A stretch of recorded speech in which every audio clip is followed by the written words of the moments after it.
শুনলাম মৃত্যুর পর ভাই বোন আর দেখা হবে না, কথাটা কতটুকু সত্য? নামাজরত অবস্থায় যদি কোনো নেগেটিভ চিন্তা ভাবনা আসে তাহলে নামাজ ছুটে যাবে কিনা? অজু ছুটে যাচ্ছে মত অবস্থায় শুধু আত্তাহিয়াতু পড়ে সালাম ফিরালে নামাজ হবে কিনা? অজু করে এসে সন্তানকে দুধ খাওয়ালে কি অজু নষ্ট হবে কিনা? সন্তান না হলে কি ডক্টরের কাছ থেকে ওষুধ খাওয়া যাবে? এটা কি জায়েজ? লুডো খেলা কি হারাম? কিভাবে নিজের ধৈর্য বাড়াতে পারবো? স্বামী যদি স্ত্রীকে বলে তোমার রাগ বা স্বভাব আমার মায়ের মতো, তাতে কি জিহার হয়ে যাবে? বাবরি চুল নিয়ে কিছু বলবেন? বাবরি রাখার কি নির্দিষ্ট কোনো বয়স আছে? জন্মদিনে কি বিয়ে করা যাবে? মুরব্বীরা বলেন জন্মদিনে বিয়ে করলে নাকি সংসার টিকে না। কেউ যদি কবিরা গুনাহ করে আবার তওবা করে, এরকম দীর্ঘদিন ধরে করতে থাকে, তার জন্য মাসআলা কি? মৃত্যুসজ্জায় শায়িত ব্যক্তিকে মসজিদে হুজুর এনে তওবা পড়ানোর প্রচলন আছে, এভাবে তওবা পড়ানো যাবে কিনা? তওবা সঠিক পদ্ধতি কি? চলুন তাহলে আর বিলম্ব না করে ইতিমধ্যে আমাদের কাছে সমস্ত প্রশ্ন চলে এসেছে, সেগুলোর উত্তর দেওয়ার পরে আমরা প্রবেশ করি। মামুন হাসান আপনি লিখেছেন, অজু ছুটে যাচ্ছে মত অবস্থায় শুধু আত্তাহিয়াতু পড়ে সালাম ফিরালে নামাজ হবে কিনা? অজু ছুটে যাচ্ছে এরকম অবস্থায় যদি আপনি শুধু আত্তাহিয়াতু পড়েন এবং আত্তাহিয়াতু পড়ে তারপরে আপনি যদি সালাম ফেরান, তাহলে সেক্ষেত্রে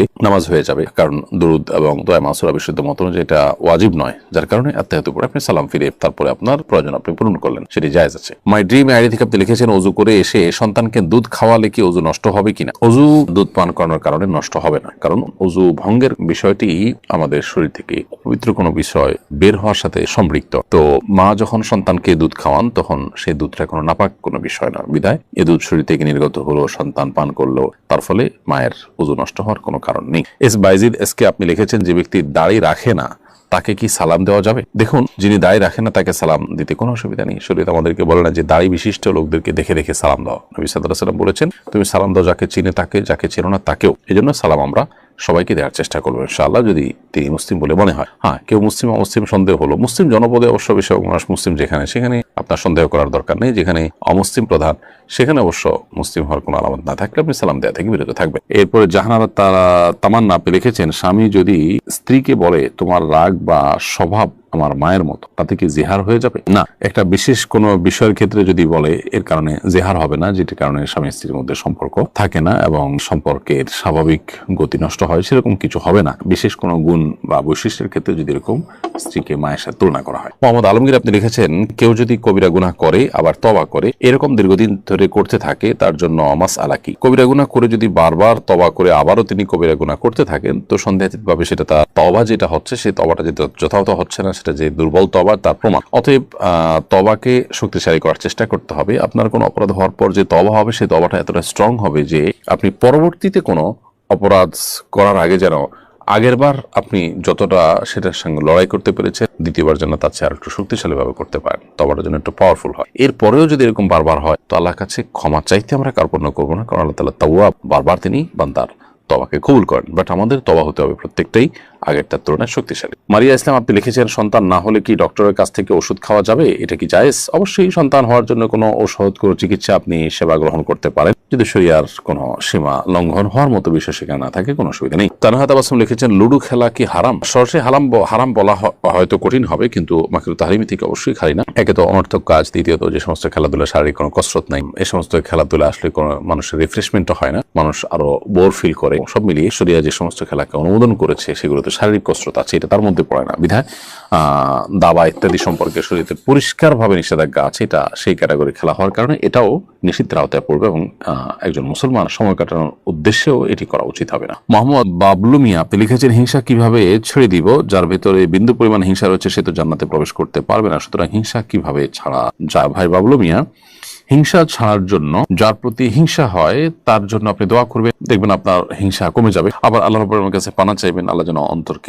সকল অন্তরের যে ব্যাধি আছে সেগুলো থেকে হেফাজত করেন, ইনশাআল্লাহ তাআলা আপনাকে মুক্তি দান করবেন। এমনি বুরহানুদ্দিন বুরহান লিখেছেন, কিভাবে নিজের ধৈর্য বাড়াতে পারবো? ধৈর্য বাড়ানোর জন্য ধৈর্যশীলদের সংস্রব এটা বেশ উপকারী। যাদেরকে দেখবেন যে অনেক সহনশীল, অনেক ধৈর্যশীল, অনেক চিন্তাশীল, সেই মানুষগুলোর সাথে যত বেশি আপনার উঠা বসা হবে, যত বেশি আপনার আসা যাওয়া হবে, তত বেশি ইনশাআল্লাহ বিদিনিল্লাহ আপনি তাদের দ্বারা বেনিফিটেড হবে। সেই সাথে আল্লাহ রাব্বুল আলামিনের কাছে আপনি দোয়া করবেন। আল্লাহ তাআলা কোরআনে কারীমে দোয়া শিক্ষা দিয়েছেন আমাদেরকে, রব্বানা আফরিগ আলাইনা সবরা, হে আল্লাহ আপনি আমাদের প্রতি আমাদেরকে আপনি সবর দান করুন, সবর করার তৌফিক দান করুন। সেই দোয়া আল্লাহ তাআলার কাছে আমরা নিবেদন করব ইনশাআল্লাহ তাআলা। রব্বানা আফরিগ আলাইনা সবরা ওয়া সাব্বিত আকদামানা ওয়ানসুরনা আলাল কওমিল কাফিরিন, হে আল্লাহ আপনি আমাদেরকে সবর দান করুন। এটি কোরআনে কারীমে দুই জায়গায় আল্লাহ তাআলা উল্লেখ করেছেন। এক জায়গায় আছে রব্বানা আফরিক আলাইনা সবরা ওয়া তাওফানা মুসলিমিন, হে আল্লাহ আপনি আমাদেরকে সবর করার তৌফিক দান করুন বা সবর আমাদের কে দান করুন এবং আমাদেরকে মুসলিম হিসেবে মৃত্যুবরণ করার তৌফিক দান করুন। তাহলে দোয়াও আমরা আল্লাহ তাআলার কাছে করবো ইনশাআল্লাহ তাআলা। এমডি হাবিব আপনি লিখেছেন জন্মদিনে কি বিয়ে করা যাবে? মুরব্বীরা বলেন জন্মদিনে বিয়ে করলে নাকি সংসার টিকে না। এটা একেবারেই অনর্থকতা, কুসংস্কারচ্ছন্ন কথা।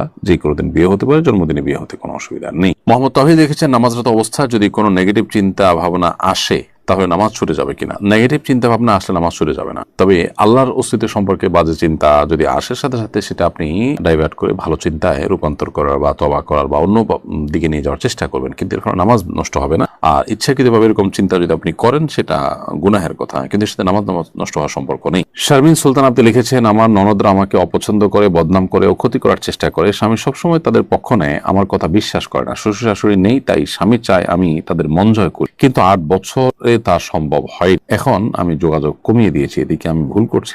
আপনার ননদ বা আপনার দেবর ভাসুর এদের সাথে আপনার আসলে ননদদের সাথে বিশেষ করে আপনি জানতে চাইছেন, তাদের সাথে যোগাযোগ রক্ষা করা আপনার জন্য আবশ্যক না। অতএব এখানে আপনি যোগাযোগ কমিয়ে দিলে আপনি গুনাহগার হবেন না। বিশেষ করে আপনি যখন তাদের দ্বারা কষ্ট পান সেক্ষেত্রে আপনি কিছুটা কমিয়ে দিলে অসুবিধা নেই, বাট স্বামীর দিক বিবেচনা করে সুখী জীবন যাপনের প্রয়োজনে আপনি চেষ্টা করবেন সাধ্য অনুযায়ী ছাড় দেওয়া, যেটা আপনি অনেকদিন করে আসছেন। আল্লাহ আপনাকে সবর তৌফিক দান করুন। এমডি জিহাদ সরকার লিখেছেন বাবরি চুল নিয়ে কিছু বলবেন। বাবরি রাখার কি নির্দিষ্ট কোনো বয়স আছে? কোনো বয়স নাই, বাবরি চুল রাখতে পারেন আপনি। তবে সাধারণত প্রাপ্তবয়স্ক হওয়ার পরেই মানুষ বাবরি চুল রাখে, এবং যদি অপ্রাপ্ত বয়স্ক বিশেষ করে শ্বশ্রবিহীন অবস্থায় বাবরি চুল রাখলে সেটি যদি কোনো কারণে ফিতনার আশঙ্কা হয় তাহলে সেটা অ্যাভয়েড করা দরকার। অবশ্য শরীয়ত আমাদেরকে কোনো বয়স ঠিক করে দেন যে এই বয়সের আগে রাখা যাবে না বা এই বয়সের পরেই রাখতে হবে, এমন কোনো বাধ্যবাধকতা শরীয়ত আমাদেরকে দিয়ে দেয়নি। আয়েশা সিদ্দিকা লিখেছেন ডাক্তারের সিরিয়াল তাড়াতাড়ি পাওয়ার জন্য কারো সুপারিশ নেওয়া যাবে কিনা।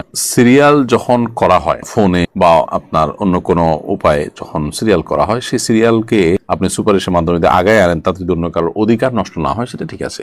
কিন্তু ধরুন এক জায়গায় বসা আছে, সিরিয়াল ধরে অনেকক্ষণ ধরে মানুষ অপেক্ষা করছে, আপনি কোনো একটা মাধ্যমে শর্টকাট ওয়েতে চলে গেলেন, তাহলে অবশ্যই যারা দাঁড়িয়ে আছে তাদের হক নষ্ট করেছেন, এটা জায়েজ নয়। এক্ষেত্রে ডাক্তার সাহেব নিজে যদি আপনাকে কোনো ছাড় দেন বা রেসপেক্ট করেন, সেটাকে সাধারণত রোগীরা ভিন্ন চোখে দেখেন না, সেটা ভিন্ন বিষয়। তামজিদ ভিডিও আপনি আমাদের ইউটিউব চ্যানেলে লিখেছেন মৃত্যুশয্যায় শায়িত ব্যক্তিকে মসজিদে হুজুর এনে তওবা পড়ানোর প্রচলন আছে, এভাবে তওবা পড়ানো যাবে কিনা, তওবা সঠিক পদ্ধতি কি? এর উত্তরে রাসূল করিম সাল্লাল্লাহু আলাইহি ওয়াসাল্লাম মৃত্যুশয্যায় মানুষকে ইসলামের দাওয়াত দিয়েছেন, কুফর থেকে তওবা করার দাওয়াত দিয়েছেন। এটি নবী সাল্লাল্লাহু আলাইহি ওয়াসাল্লাম তার চাচা আবু তালেবের ক্ষেত্রে করেছেন, অন্য আরো অনেকের ক্ষেত্রে করেছেন। অতএব সেগুলো থেকে যদি তওবা করানো যায় তাহলে গুনাহের বিষয়টি তো অবশ্যই করানো যাবে। কোনো পাপাচার থেকে, অন্যায় কাজ থেকে কোনো ব্যক্তিকে মৃত্যুশয্যায় তওবা পড়ানো যেতে পারে। তবে হ্যাঁ, একেবারে মৃত্যুর আলামত প্রকাশ পেয়েছে, সর্বশেষ পর্যায়ে চলে গেছে, এরকম পর্যায়ে আসলে আর তওবা গ্রহণযোগ্য হয় না, সেটি ভিন্ন বিষয়। আর যেহেতু রাসূল আকরাম সাল্লাল্লাহু আলাইহি ওয়াসাল্লাম তওবা পড়েছেন, অতএব কোন আলেম ওলামা যদি তওবা পড়ান সে অর্থে এটি জায়েজ আছে ইনশাআল্লাহ তাআলা।